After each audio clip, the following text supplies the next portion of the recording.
वर्णिवेशरमणीय दर्शनं मन्दहासरुचिराननाम्बुजं पूजितं सुरनरोत्तमैर्मुदा धर्मनन्दनमहं विचिन्तये। असतो मा षड्गमय तमसो मा ज्योतिर्गमय मृत्युर्मा अमृतं गमय। ओम शांति शांति शांति। આજની જ્ઞાન સભાની અંદર પધારનારા બધા જ ભગવદ્ ભક્તોને વેદાંતાચાર્ય પુરાણ ઇતિહાસ આચાર્ય અમે ફિલોસોફી શાસ્ત્રી રાકેશભાઈના હેતપૂર્વક જય સ્વામી મહારાજ। ગયા વખતના પ્રવચનની અંદર આપણે બધાએ શરણાગતિની અંદર જે બે પ્રકારના ભેદો જે છે, આર્ત શરણાગત અને દ્રપ્ત શરણાગત, એની વાત આપણે લોકોએ જોઈ હતી। એમાં આર્ત શરણાગત કોને કહેવાય, દ્રપ્ત શરણાગત કોને કહેવાય, એ બધી બાબતનો આપણે વિચાર કરેલો હતો। હવે આજે જે છે, કેટલાક લોકો એવું કહેતા ફરે છે કે ભાઈ ભજન કરો, ભજન કરો, ભજન ન કરશો તો તમારું કલ્યાણ જે છે એ નહીં થાય, વગેરે વગેરે વાતો કરીને શરણાગતિનો માર્ગ જે છે એને ગૌણ કરે છે અને સ્વતંત્ર ભક્તિ માર્ગ જે છે તેનું પ્રતિપાદન કરે છે। અર્થાત કે આ વિશિષ્ટાદ્વૈત મત જે છે આપણો, કે જેની અંદર કેવલ ને કેવલ શરણાગતિનું પ્રતિપાદન કરવામાં આવેલું છે અને ભગવાનને જ ઉપાયપણે અને ઉપેયપણે આમ બંને રીતે સ્વીકારવામાં આવેલા છે, તો એનો ભંગ કરીને, અર્થાત કે શરણાગતિને ગૌણ કરીને ભક્તિ યોગનું પ્રતિપાદન કરતા કેટલાક અજ્ઞાનીઓ જોવા મળે છે। એ લોકો બધા એવું જ કહેતા ફરે છે કે ભગવાનનું ભજન કરો, ભગવાનનું સ્મરણ કરો તો જ તમારું કલ્યાણ થશે, અન્યથા તમારું કલ્યાણ ન થશે। તો આજે જે છે એ લોકોના જે મત જે છે તેને વિશે થોડો આપણે વિચાર કરી લઈએ। તો ભગવાન સ્વામિનારાયણ જે છે એ પોતે જ વચનામૃતની અંદર પ્રથમના 14મા વચનામૃતની અંદર સ્વમુખે પોતે કહે છે કે જેને સાક્ષાત ભગવાનની પ્રાપ્તિ એટલે કે શરણાગતિ દ્વારા થઈ છે તેને અંતકાળે સ્મૃતિ રહે અથવા ન રહે તો પણ તેનું અકલ્યાણ થાય નહીં, તેની તો ભગવાન રક્ષા કરે છે અને જે ભગવાનના દાસ થયા છે તેને તો કાંઈ કરવાનું રહ્યું નથી। કહેવાનું તાત્પર્ય એ છે કે જે ભગવાનના શરણાગત થયા છે એને અંતિમ સ્મરણની અપેક્ષા રહેતી નથી, આ સિદ્ધાંત વાત છે। અને આ જ વાત જે છે એ વરદરાજ ભગવાને જે કાંચીની અંદર બિરાજમાન છે તેણે રામાનુજ પ્રત્યે પણ કહી હતી। રામાનુજ સ્વામીએ જ્યારે વરદરાજ ભગવાનને કાંચીપૂર્ણ સ્વામી દ્વારા 3 પ્રશ્ન પૂછાવેલા હતા, તેની અંદર વરદરાજ ભગવાન પણ એને કહે છે, આ વાત પ્રપન્નામૃત ગ્રંથની અંદર છે કે અંતકાળે મારું સ્મરણ રાખવાની જરૂર નથી, જે મારો શરણાગત હોય છે તેણે અંતકાળે મારું સ્મરણ રાખવાની જરૂર નથી, કારણ કે હું એ ભક્તનું સ્મરણ કરી દેઉં છું। આટલી બધી વિશિષ્ટતા ભગવાને પોતાના આ વચનામૃતની અંદર બતાવેલી છે। વરદરાજ ભગવાન પણ કહે છે અને ભગવાન સ્વામિનારાયણ પણ કહે છે, કારણ કે બંને સ્વરૂપો જે છે તત્વથી અભિન્ન જ છે। એટલે જે વરદરાજ મુનિએ કહ્યું, અર્થાત કે વરદરાજ ભગવાને કહ્યું તે જ ભગવાન સ્વામિનારાયણે કહ્યું છે કે જે ભગવાનના દાસ થયા છે તેણે અંતકાળે ભગવાનનું સ્મરણ રાખવાની જરૂર નથી, એવા એ ભક્તને અંતકાળે ભગવાનની સ્મૃતિ રહે કે ન રહે એનું અકલ્યાણ ક્યારેય પણ થતું નથી. અને આ જ વાત જે છે એ ભગવાન વેદવ્યાસજી વરાહ પુરાણની અંદર અને વામન પુરાણની અંદર પણ લખે છે. વરાહ પુરાણની અંદર ભગવાન વરાહ પૃથ્વી પ્રત્યે પોતે કહે છે, સ્થિરે મનસી સુસ્વસ્તે શરીરે સતીયો નરઃ ધાતુ સામ્ય સ્થિતે સ્મરતા વિશ્વરૂપ ચ મામજમ તટસ્થમ મ્રિયમાણમ તુ કાષ્ઠ પાષાણ સન્નિભમ અહમ સ્મરામી મદભક્તમ નયામી પરમામ ગતિ. અર્થાત કે જે મનુષ્ય જે મારો શરણાગત છે તેનું મન જ્યારે અને શરીર જ્યારે સુસ્વસ્થ હોય અને એ મારું સ્મરણ કરતો હોય અને જ્યારે એના અંતકાળની અંદર એની સ્થિતિ એવી થઈ ગઈ હોય કે જાણે પાષાણ પડેલો છે કે કાષ્ઠ પડેલું છે એવી જળ જેવી એની સ્થિતિ થઈ ગઈ હોય અને મારું સ્મરણ નથી કરી શકતો, તે વખતે ભગવાન કહે છે કે અહમ સ્મરામી મદ ભક્ત નયામી પરમામ ગતિ. એવા એ ભક્તનું હું સ્મરણ કરી દઉં છું અને એને પરમ ગતિનું પ્રદાન કરું છું. અહીં પણ ભગવાન વેદવ્યાસજી સ્પષ્ટ રૂપે કહે છે કે ભગવાનના જે શરણાગત જે છે તેને અંતકાળે ભગવાનની સ્મૃતિ રાખવાની જરૂર નથી. ભગવાન પોતે કહે છે કે અહમ સ્મરામી મદ ભક્ત નયામી પરમામ ગતિ. ભગવાન વેદવ્યાસજી પણ કહે છે, વરા ભગવાન પણ કહે છે, કાંચીપુરીની અંદર રહેલા વરદરાજ ભગવાન પણ કહે છે અને ભગવાન સ્વામિનારાયણ પણ કહે છે કે જે ભગવાનના દાસ થયા છે, ભગવાનના શરણાગત થયા છે, એણે અંતકાળે ભગવાનનું સ્મરણ રાખવાની જરૂર નથી, કારણ કે ભગવાન જે છે એ એનું સ્મરણ કરી દે છે. તો શાસ્ત્રોની અંદર અંતે મતિહિ સા ગતિહિ એવા જે વાક્યો જોવા મળે છે તેનું શું?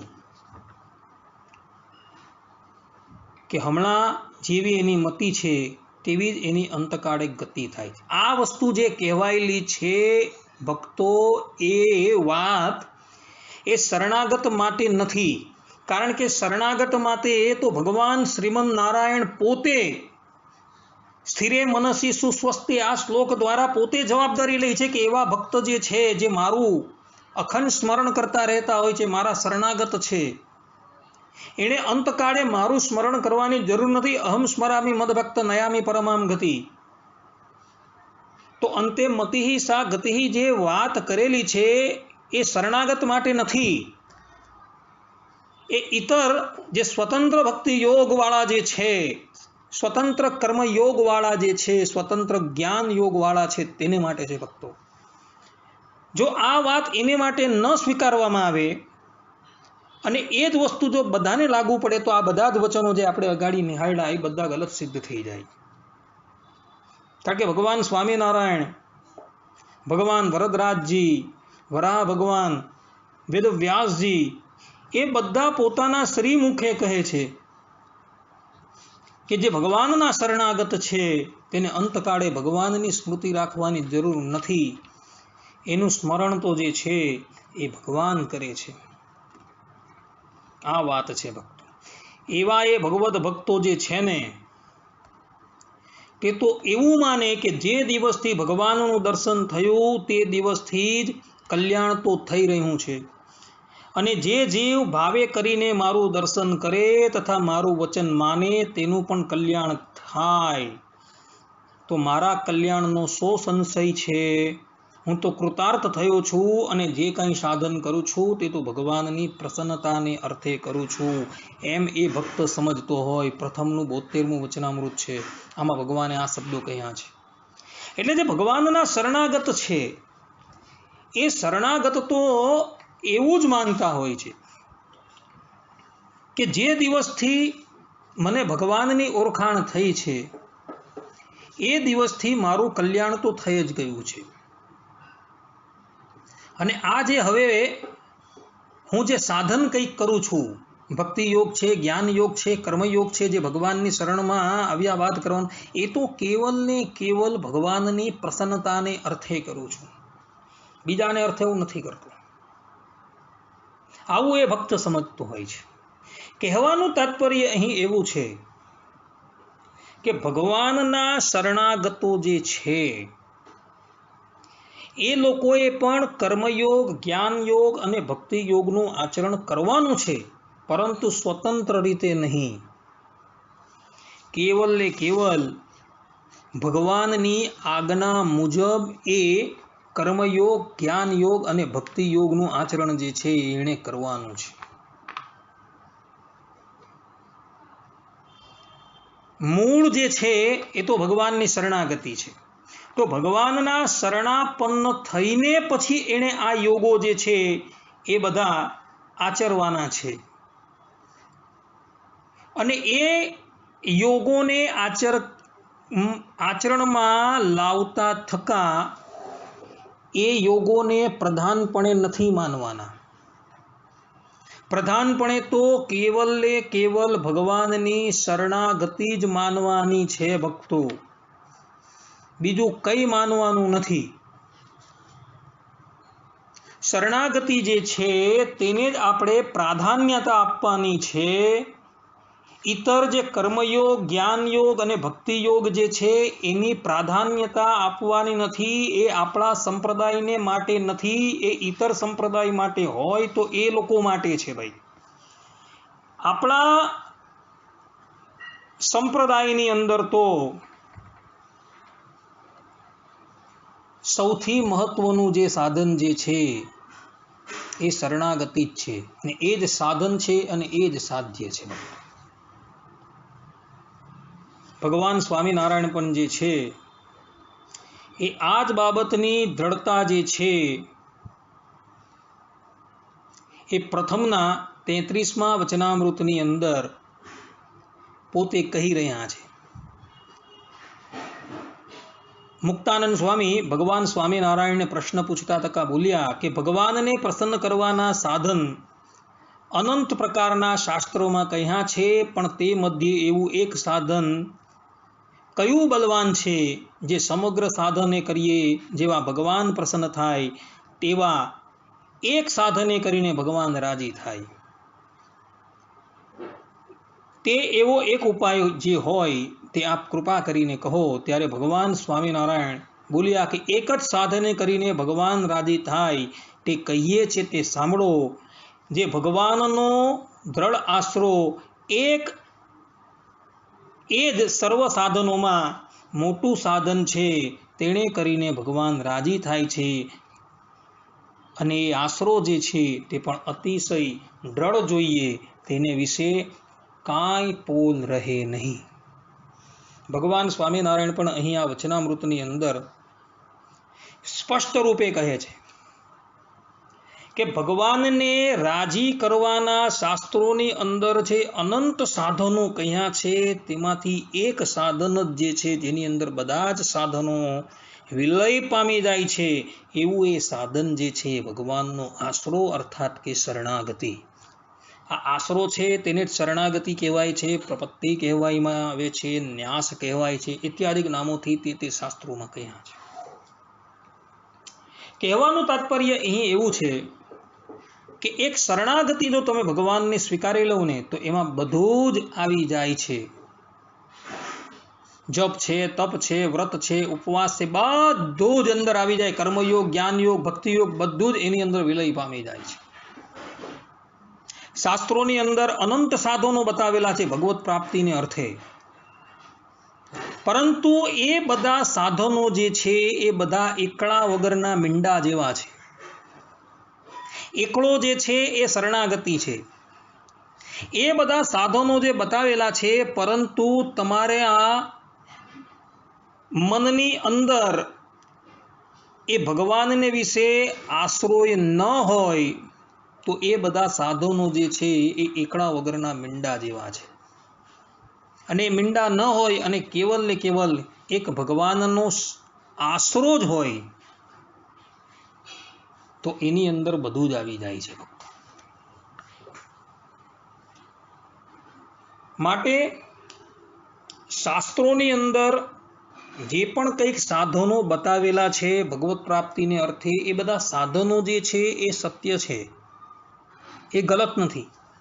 પરંતુ એ સાધનોનું આચરણ કરવા માટે જો તમે જાઓ ને તો તમારો આ એક જન્મ પણ જે છે ને એ ઓછો પડશે ભક્તો. કલિયુગની અંદર મનુષ્યની આયુનું કોઈ પણ જાતનું પરિમાણ બતાવવામાં આવેલું નથી. કેટલાક જણા એવું કહે છે કે ભાઈ 100 વર્ષની આયુષ્ય હોય છે. વાત એમની બરાબર, પરંતુ 100 વર્ષની આયુષ્ય હોવા છતાં મનુષ્ય 100 વર્ષની આયુ પૂર્ણ કરશે કે નહીં એ એક સંશય છે. તો આવા આ ઘોર કલિયુગની અંદર એ બધા જે સાધનો શાસ્ત્રની અંદર બતાવવામાં આવેલા છે તેનું આચરણ તમે ક્યારે કરી શકશો? એ સાધનોનું આચરણ કરતા કરતા જ તમારું જીવન જે છે એ પૂર્ણ થઈ જશે. શાસ્ત્રોમાં જ્ઞાન યોગની વાત કરવામાં આવેલી છે. આદિ જગતગુરુ શંકરાચાર્યજી પોતાના એક ગ્રંથની અંદર કહે છે કે તમે સાધુન ચતુષ્ટયથી પરિપૂર્ણ થઈ જાઓ. વિવેક, વિમોક, સમદમાદિક, ષડસંપત્તિ અને મુમુક્ષત્વ, આ 4 સાધનથી તમે પરિપૂર્ણ થાવ પછી મારી પાસે આવો તો હું તમને જ્ઞાનનો ઉપદેશ આપું. આ 4 સાધનો જે બતાવેલા જે છે એ 4 સાધનમાંથી પ્રથમ જે વિવેક જે છે ને, જેની અંદર આહાર શુદ્ધિ બતલાવવામાં આવેલી છે, એનું જ આચરણ મનુષ્ય કરી શકતો નથી. વિવેક, વિમોક, કામ ક્રોધાદિકથી રહિત થવું. કોણ કામ ક્રોધાદિકથી મુક્ત થઈ શકવાનું? તો શંકરાચાર્યજી કહે છે કે ભાઈ વિવેક અને વિમોકથી તમે મુક્ત થાઓ. અને ત્યારબાદ ત્રીજું સાધન જે છે સમદમાદિક ષડ સંપત્તિ. સમ જે છે એ ઇન્દ્રિયોનો નિગ્રહ, દમ જે છે એ બાહ્ય ઇન્દ્રિયો એટલે કે શરીરનો નિગ્રહ ઇત્યાદિ જે 6 સાધનો બતાવેલા છે એનું તમે આચરણ કરો. અને પોતાની અંદર મોક્ષત્વાતા એટલે કે મોક્ષ મેળવવાની ઈચ્છા જે છે એ પ્રગટ કરો. આ 4 સાધનને તમે પરિપૂર્ણ કરો ને પછી મારી પાસે આવો તો હું તમને અથાતો બ્રહ્મ જિજ્ઞાસાનો ઉપદેશ આપું, એવું શંકરાચાર્યજી કહે છે. કોણ કરી શકવાનું આ 4 સાધન પરિપૂર્ણ? કોઈ નહીં કરી શકે. એટલે માટે શાસ્ત્રોની અંદર સુગમ માર્ગ જે છે એ શરણાગતિ બતાવેલો છે. જ્ઞાન માર્ગની વાત બાજુ પર રહી, હવે કર્મ માર્ગની વાત કરીએ.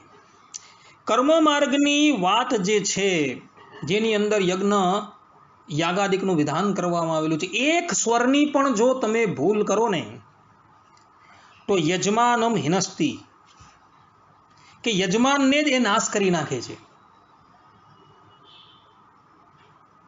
જે પ્રમાણે ત્વષ્ટા ઋષિએ યજ્ઞ કર્યો અને એ યજ્ઞની અંદર એમણે આહુતિ આપી કે ઇન્દ્રને મારે એવો પુત્ર આ યજ્ઞકુંડમાંથી પ્રગટ થાય અને એને માટે ઇન્દ્ર શત્રુ વિવર્ધસ્વ એની અંદર આદ્ય જે ઈ લંબાવવાને બદલે એણે ડ્ર લંબાવી દીધો અને એનો અર્થ થઈ ગયો કે ઇન્દ્ર જેને મારે એવો પુત્ર પ્રગટ થાય. એક સ્વરનો પણ ત્યાં ભેદ આવી ગયો ને, તો આટલી બધી મોટી હાનિ થઈ ગયેલી હતી. એટલે કર્મ માર્ગ જે છે એ પણ આ યુગની અંદર આચરણમાં લાવવા યોગ્ય નથી. એવા વેદ વેદાંગના પ્રારંગત પંડિતો જે છે એ જ અત્યારે તો જોવા મળતા નથી ભક્તો. તો આ કર્મ માર્ગ જે છે એ પણ આચરવો જે છે એ અત્યંત મુશ્કેલ થઈ જાય છે. હવે વાત કરીએ ભક્તિ યોગની. તો ભક્તિ યોગની અંદર શું છે? તો 9 પ્રકારની ભક્તિ છે. આ ઉપરાંત વેદોની અંદર ઉદ્ગીત આદિ જે ઉપાસનાઓ બતાવેલી છે, 32 બ્રહ્મવિદ્યાઓ બતાવેલી છે, એ બધી તમારે આચરણમાં લાવવી પડે અને ભગવાનની અખંડ સ્મૃતિ રાખવી પડે. તો આ બધી વસ્તુ જે છે એ હાલના યુગની અંદર કરવી બહુ કઠિન છે ભક્તો. અને એટલે જ માટે શાસ્ત્રોકારોએ આ શરણાગતિ રૂપ લઘુ માર્ગ જે છે એ બતાવેલો છે.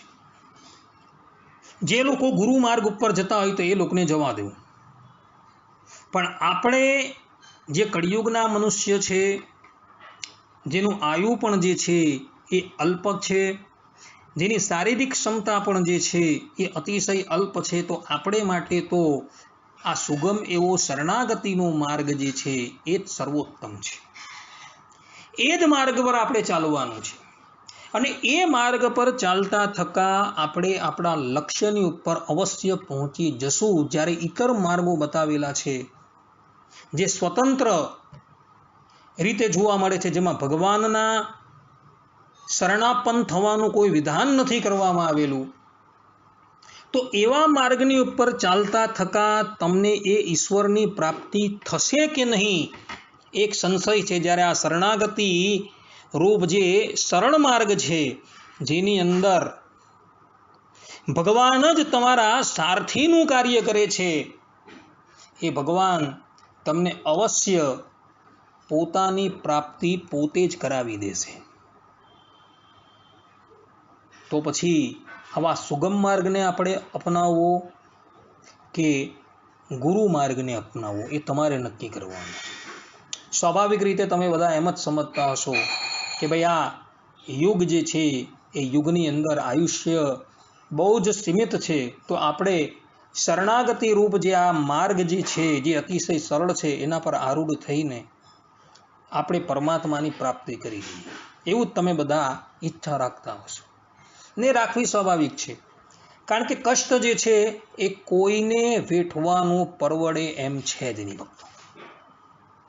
માટે જે લોકો એવું બોલે છે કે ભાઈ ભજન કરતા રહો, ભજન કરતા રહો, તો એ લોકોને કહેવાનું કે આ શાસ્ત્રના વચનો જે છે ને એ તમે જરા વાંચો અને વાંચીને પછી વિચારો. અને આ શાસ્ત્રોના જે વચનો બતાવેલા છે ને ભક્તો, એ વચનો વિચારીને પણ ઉચ્છૃંખલ નથી થઈ જવાનું કે હવે તો આપણે ભગવાનને બધી જ વસ્તુની જવાબદારી આપી દીધી છે, હવે આપણે નિશ્ચિંત થઈ ગયા, એમ વિચારીને ઉચ્છૃંખલ નથી થવાનું. પણ ભગવાને પછી જે માર્ગ તમારી માટે નક્કી કરેલો છે ને એ માર્ગની ઉપર તમારે ખબરદાર થઈને વર્તવાનું છે. અને એને માટે છે શરણાગતિના 6 લક્ષણો બતાવેલા છે. આનુકૂલ્યસ્ય સંકલ્પ, પ્રાતિકૂલ્યસ્ય વર્જનમ, રક્ષિષ્યતિ ઇતિ વિશ્વાસો, ગોપ્તૃત્વ વર્ણમ તથા આત્મનિક્ષેપ કાર્પણ્ય, ષડવિધા શરણાગતિ. આ જે 6 પ્રકારની શરણાગતિ છે એમાં આનુકૂલ્યસ્ય સંકલ્પ અને પ્રાતિકૂલ્યસ્ય વર્જનમ, આ જે ભગવાનને આ 2 માર્ગો છે, 2 લક્ષણો છે કે ભાઈ ભગવાનની આજ્ઞા પ્રમાણે વર્તવાનું, ભગવાનની આજ્ઞાથી વિરુદ્ધ ક્યારેય નથી વર્તવાનું, એને ખાસ તમારે આચરણમાં લાવવાની છે. જો આ આજ્ઞાઓ તમે આચરણમાં ન લાવો તો પછી ઉચ્છૃંખલ થઈ જાઓ, અને ઉચ્છૃંખલ થઈ ગયા તો પછી એ ઘોર પતનના માર્ગની ઉપર જતો રહે. હા, ભગવાન ત્યાં પણ તમારી રક્ષા કરવા માટે આવશે, પરંતુ ઈશ્વરની પ્રાપ્તિને અર્થે એની અંદર પછી ઘણો વિલંબ થઈ જાય છે ભક્તો. માટે ઉચ્છૃંખલ ન થવું, આ શાસ્ત્રોના વચનથી ઉચ્છૃંખલ ક્યારેય પણ ન થવું. ઈશ્વરની પ્રાપ્તિ થઈ ગઈ છે, હવે તો મારું કલ્યાણ થઈ જ ગયું છે, એવું માનીને ક્યારેય પણ શાસ્ત્રથી વિપરીત વર્તવું નહીં. પછી જે બધા સાધન કરવાના છે કેવલ ને કેવલ ભગવાનની પ્રસન્નતાને અર્થે કરવાના છે ભક્તો. કે આ જ્ઞાન યોગ, ભક્તિ યોગ અને કર્મયોગનું અનુષ્ઠાન કરવાથી ભગવાન મારા પર પ્રસન્ન થશે. ભગવાને જે પ્રમાણે પ્રથમના 72મા વચનામૃતમાં કહ્યું તે પ્રમાણે. પરંતુ ઉચ્છૃંખલ થવાનું નથી, આ સિદ્ધાંત વાત છે. એટલે જે લોકો એવું માને છે ને કે કેવલ ભજન કરવાથી કલ્યાણ થાય છે, એ લોકો સ્વતંત્ર ભક્તિ માર્ગની અંદર પ્રવેશી જાય છે, એને ભગવાનની શરણાગતિ છે જ નહીં. અને જો કદાચ હોય તો ઉપર છલ્લી છે, એને ભગવાન પર કોઈ વિશ્વાસ નથી, એને પોતાના સાધન પર વિશ્વાસ છે. તો એવા લોકો જે છે એ લોકોના વિચારનો, એ લોકોના મતનો જે છે આપણે ત્યાગ કરવો. અને ભગવાન સ્વામિનારાયણે જે પ્રમાણે પ્રથમના 14મા વચનામૃતમાં કહ્યું છે કે જે ભગવાનના દાસ થયા તેણે તો અંતકાળે સ્મૃતિ રહે કે ન રહે તેનું તો કલ્યાણ થાય જ નહીં. એ વચન જે શરણાગતિનું છે, પ્રથમના 33મા વચનામૃતમાં ભગવાને દ્રઢ આશરાની વાત કરી છે. એ દ્રઢ આશરાની વાત જે છે ભગવાને કરી છે, એ વચનો જે છે તેને આપણે આપણા મનની અંદર લાવી ભગવાનનો વિશ્વાસ રાખી, ભગવાનનો વિશ્વાસ લાવતા થકા કેવલ ભગવાનની પ્રીતિ અર્થે ભજન સ્મરણ કરવું, કર્મ માર્ગ, જ્ઞાન માર્ગ તેનું પણ આચરણ કરવું. પરંતુ એની અંદર એને ક્યારેય પણ એ જ્ઞાન યોગ, કર્મયોગ કે ભક્તિ યોગનો અહંકાર લાવવો નહીં.